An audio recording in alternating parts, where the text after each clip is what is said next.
What's up everyone, in this video you're going to go over shadows of the firmament. And now I made a different video with the premise of that video was a novel of advanced astrology. And I went over a few different subject matters in that video. I suggest you check it out with peace and love if you're interested. And this is going to be its own novel. It's not a follow-up to that video. This is a completely separate novel, so that's just what I wanted to say here, iterate. So this is in which the rigorous arts of Babylonian omen, medieval judgment, secondary progression, transit, medical correspondence, criminal delineation, and astrocartography are woven into a single narrative of discovery and consequence. So the reason that I'm making this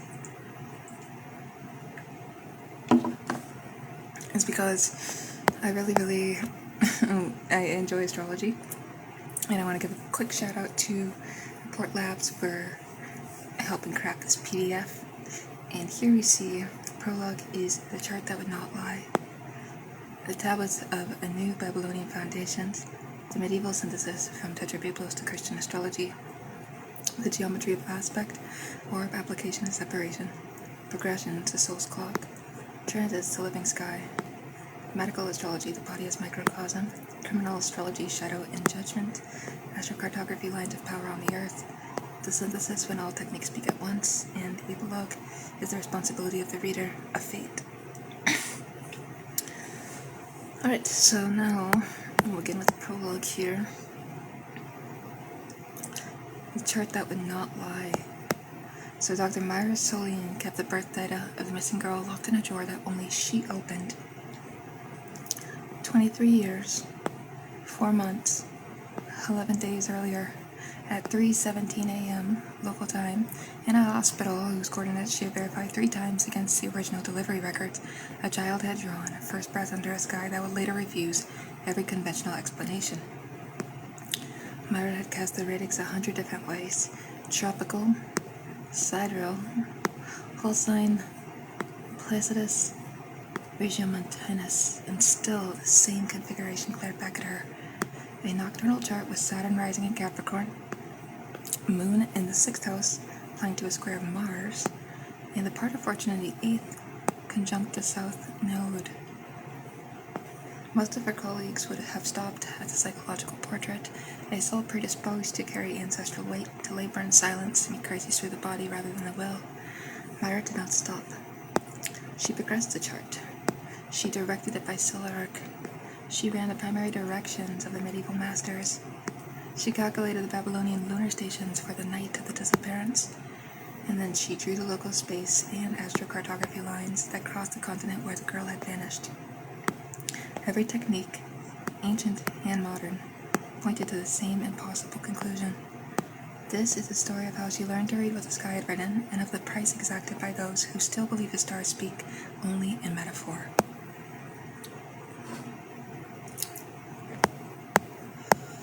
So first we're looking at the tablets of a new and more detailed Babylonian foundations. The oldest continuous astrological literature in the world is not Greek, it is Akkadian. Between the 8th and 7th centuries BCE, the scholar priests of Nineveh and Babylon compiled a series known as Enuma and Enlil, and the gods Anu and Enlil, containing some 70 tablets of celestial omens. These were not character analysis, they were statecraft. An eclipse of the moon in the month of Nisanu, observed in a particular watch of the night and in a particular direction of the sky, predicted the fate of the king, the harvest, the army. The individual horoscope as we know it would not appear for another 5 centuries. That the conceptual scaffolding was already present. The zodiac of 12 equal signs, each of 30 degrees, was standardized by the 5th century BCE. The planets were ranked by benefic and malefic quality. Jupiter and Venus favorable, Mars and Saturn dangerous, Mercury mutable according to association. The moon's phases and its position relative to the fixed stars of the lunar mansions carried predictive weight that later Arabic and medieval European astrologers would inherit almost intact. Myra had spent 6 months in the British Museum study rooms photographing, I say, because I'm so used to photography, photographing the relevant tablets. She was less interested in the royal omens than in the technical language of application and separation already visible in the planetary diaries. When one planet approached another within a certain number of degrees, especially when the faster body overtook the slower, the omen intensified. When they separated, the force waned. The language of aspect was embryonic, but the geometry of influence was already mathematical. In the missing girl's radix, Saturn rose. In Babylonian terms, Saturn was the star of the sun's enemy, the planet of restriction, of the foreign land, of the old man, of the prison.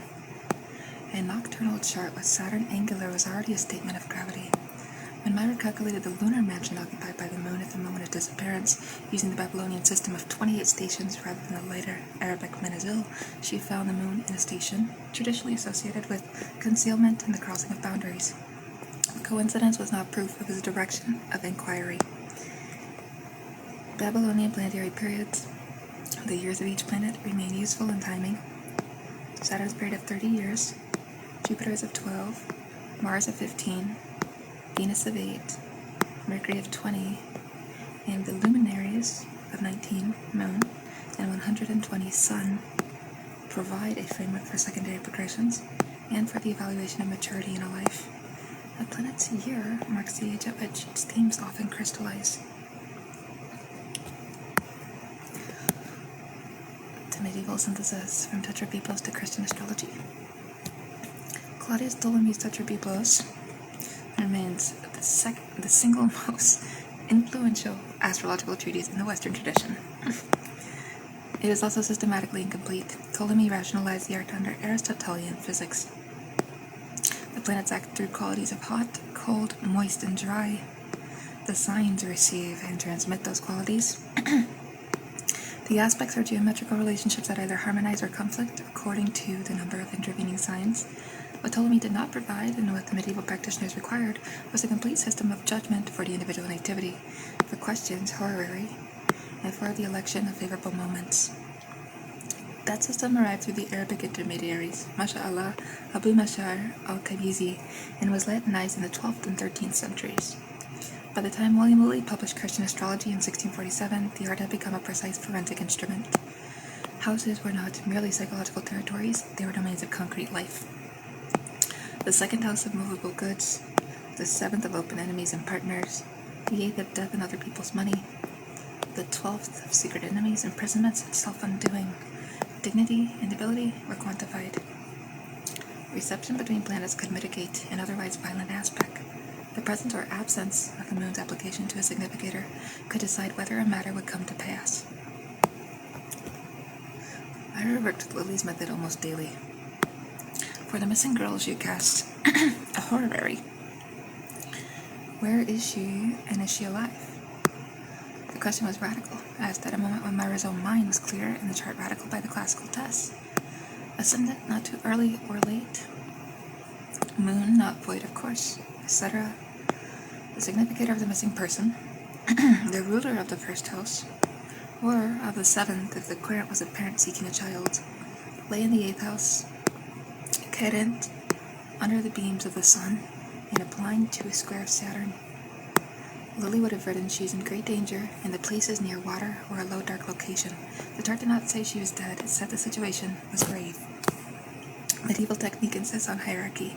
First, the radical strength of the planets by essential dignity, domicile, exaltation, triplicity, term, and face.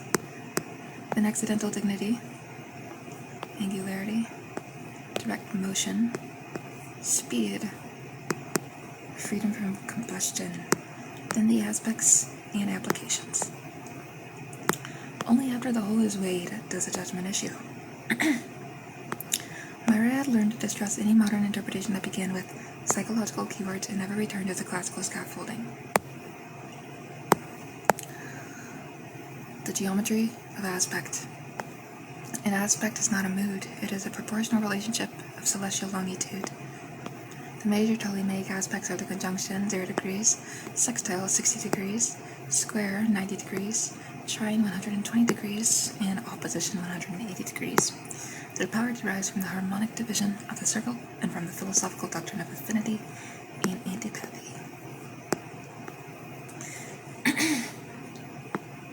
Planets in trine or sextile, they share elemental affinity or complementary modality. Planets in square or opposition stand in tension that demands resolution through action or crises.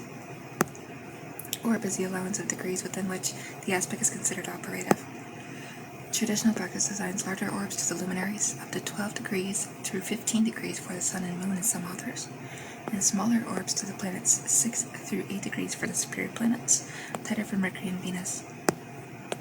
Modern practice often uses a uniform 6 through 8 degrees orb for major aspects, and 2 degrees through 3 degrees for minor ones.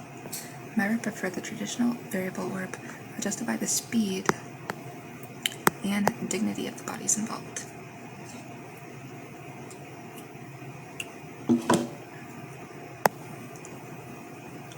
More critical than orb is the distinction between applying and separating aspects. An applying aspect is an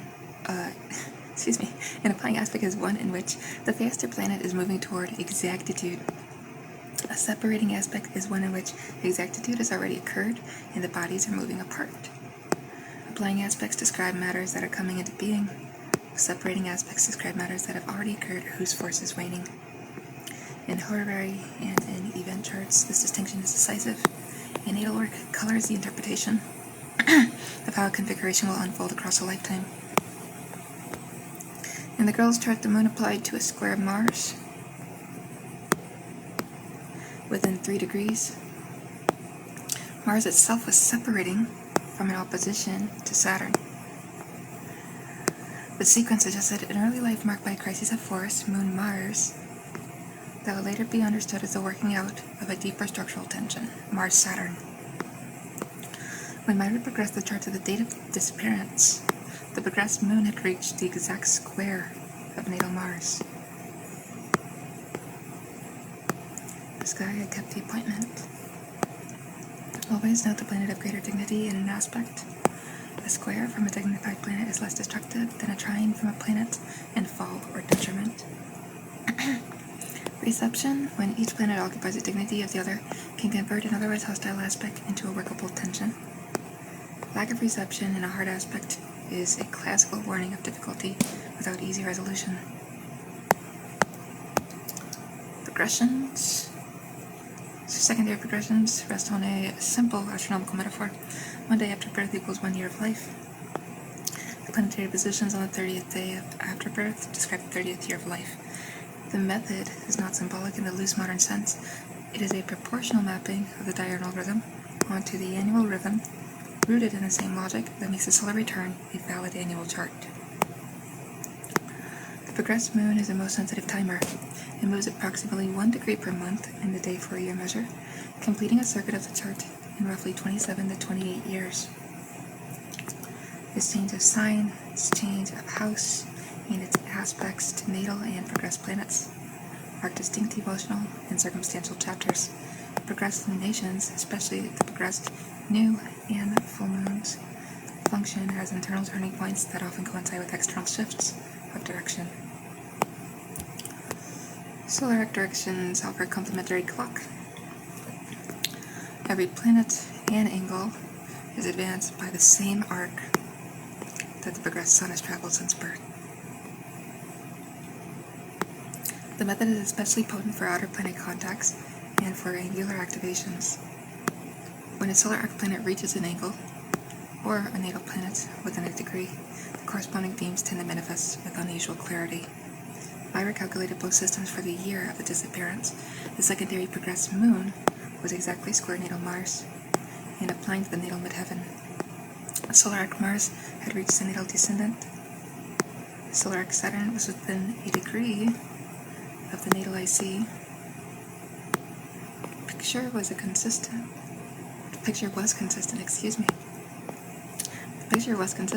because we see a crisis of action and visibility, Mars, occurring in the context of relationship or open confrontation, descendant, against the background of structural restriction or ancestral weight, Saturn on the IC.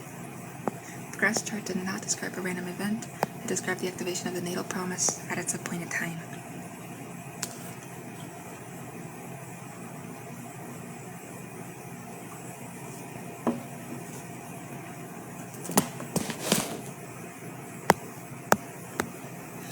Primary directions. The classical method of advancing the angles and planets by oblique ascension or other measures of the diurnal rotation remain the most technically demanding of the predictive tools. Myriad used them sparingly, but when the primary direction of the ascendant to the square of Mars fell within months of the disappearance, she treated the convergence of 3 independent timing systems as significant. Transits. So transits are the continuous conversation between the natal chart and the present sky. Unlike progressions which unfold the natal potential from within, transits represent external conditions, encounters, and pressures that call the natal configuration into expression. The art lies in ranking them. So not every transit matters equally. Outer planet transits to personal planets and angles carry more weight than inner planet transits to outer planets. Stationary periods is when a planet appears to stop before retrograde or direct motion, intensify the effect.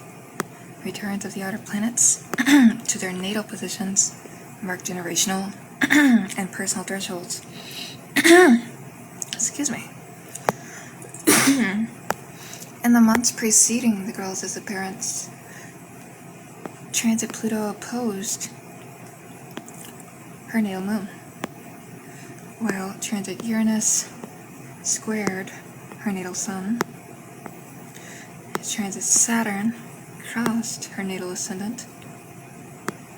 The combination is classically associated with profound emotional upheaval, sudden disruption of identity or direction, and a period of enforced limitation or confrontation with authority and structure. Myra did not claim that the transits caused the event. She claimed that the event occurred under a sky that matched the natal signature with unusual precision.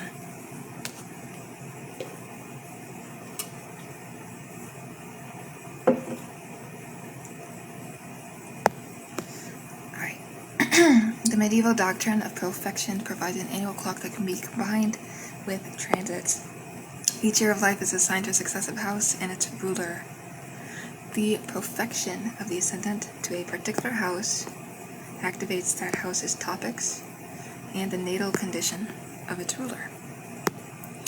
When a major transit also hits the profected ascendant or its ruler, the year tends to be more eventful. And in the critical year, the girl's ascendant had profected to the 8th house. Transit of Saturn across the natal ascendant therefore also activated the profected 8th house, themes of crises, other people's resources, and mortality. Always examine the house transited by the planet and the houses ruled by the planet being transited. The transit of Saturn through the 4th house, while it aspects the ruler of the 10th, will speak simultaneously of home, roots, and public standing or career. The denser the network of testimonies, the more confident the judgment. Medical astrology rests on the doctrine of correspondence. The human body is a microcosm of the celestial order.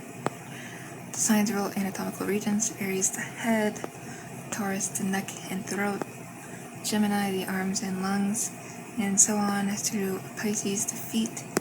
The planets rule physiological functions and pathological tendencies. Mars inflammation and acute fever, Saturn chronic and cold diseases, Jupiter the liver and growth, Venus the kidneys and reproductive system, Mercury the nervous system and lungs, the moon fluids in the stomach, and the sun is the heart and vital spirit. So the 6th house is the primary house of illness, and the 12th house of hospitalization and chronic or secret afflictions. The 1st of the body and vitality as a whole. The ruler of the 6th, planets in the 6th, and aspects to the moon and ascendant are examined for temperament and predisposition. Decumbiture charts, cast for the moment a person takes to bed with illness, were used by classical physicians to judge the course of a disease in the critical days. In the girl's chart, the moon, significator of the body and of the common people, lay in the 6th house, in a sign ruled by Mars. Applying to a square of Mars, Mars itself was in a sign of Saturn. The configuration suggested a vulnerability to inflammatory or accident-related conditions involving the parts ruled by the sign of the moon, and a tendency for health crises to be entangled with conflict or overexertion. When Myra examined the medical possibilities suggested by the disappearance chart, she noted that any trauma would likely involve the head or the upper body, being Mars, and would occur under conditions of restriction or concealment, being Saturn. She was careful never to practice medicine. The astrologer's role, as the medieval physicians themselves insisted, is to assist the physician by indicating temperament, critical periods, and the direction from which difficulty may come, not to prescribe. The same restraint applied to the investigation. Astrology could narrow the field of inquiry. It could not replace evidence. Criminal astrology. The use of astrology in the investigation of crime is as old as the art itself. Babylonian omens concern the safety of the king and the success of campaigns. Medieval and Renaissance practitioners were asked to locate stolen goods, identify thieves, and judge the guilt or innocence of the accused. Lilly's Christian astrology contains extensive instructions for such questions. The modern term forensic astrology is new, the practice is not. In a chart of a crime or disappearance, you see the first house and its ruler represent the occurrence or the victim, depending on the radicality and the nature of the question. The seventh house can signify the open enemy or the perpetrator when the question is framed that way. The 12th house rules secret enemies, imprisonment, and self-undoing. The 4th house is the end of the matter and also the place of burial or concealment. Planets in or ruling these houses, their dignities, and their applications form the core of the judgment. Myra's horary for the missing girl had placed a significator in the 8th house, under the sun's beams, applying to Saturn. The 4th house cusp was ruled by a planet in the 12th. The chart suggested concealment rather than public violence, and a location that was low, dark, or near water. When she later obtained the transit chart for the estimated time of disappearance, the moon was in the 4th house, applying to a square of Saturn, and Mars was transiting the natal 12th. The testimonies accumulated.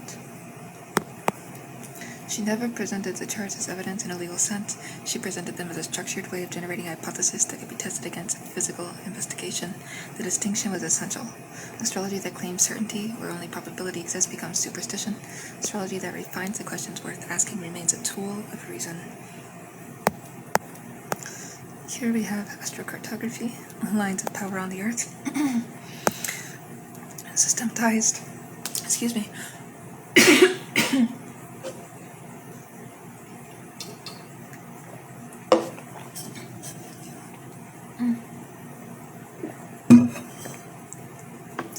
So, astrocartography, systematized by Jim Lewis. Systematized. Yeah, I think I'm saying that right. I swear I have dyslexia. I'm not even joking. I've actually had an IEP throughout my entire education. And I was in and out of school, but that's not what this video is about. I've made a video about my story. I didn't tell everything in it, but there's a lot. Jim Lewis in the late 20th century maps the lines on the terrestrial globe where each planet was rising, as well as setting on the midheaven or on the IC at the moment of birth. Along those lines, the planetary energy is said to be angular and therefore more vivid in the life of the native when he or she travels or relocates. The method is a modern application of the ancient principle that angularity intensifies a planet's expression. Local space astrology adds another layer. The directions from the birthplace on which each planet was located in the horizontal coordinate system. A planet's local spaceline indicates a direction of emphasis for travel or for the placement of significant life activities. So Myra plotted the girl's astrocartography. Notice Saturn IC line ran through a region of dense forests and abandoned industrial sites. 300 miles from the last confirmed sighting, a Mars descendant line crossed a river valley in the same sector. The local space direction of the natal moon pointed toward the same quadrant. None of this constituted proof of location. It constituted a prioritization of search areas that ordinary profiling had not emphasized.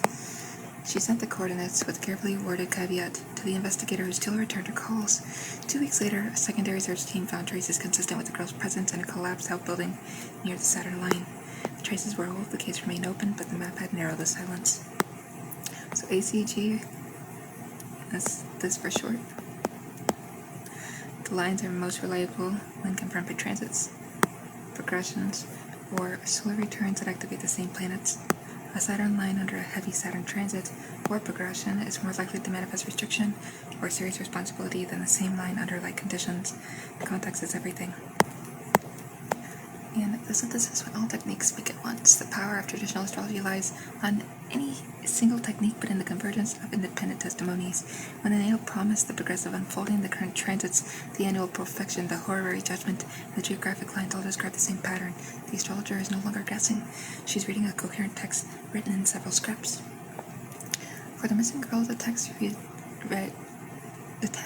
reads as follows. Natal.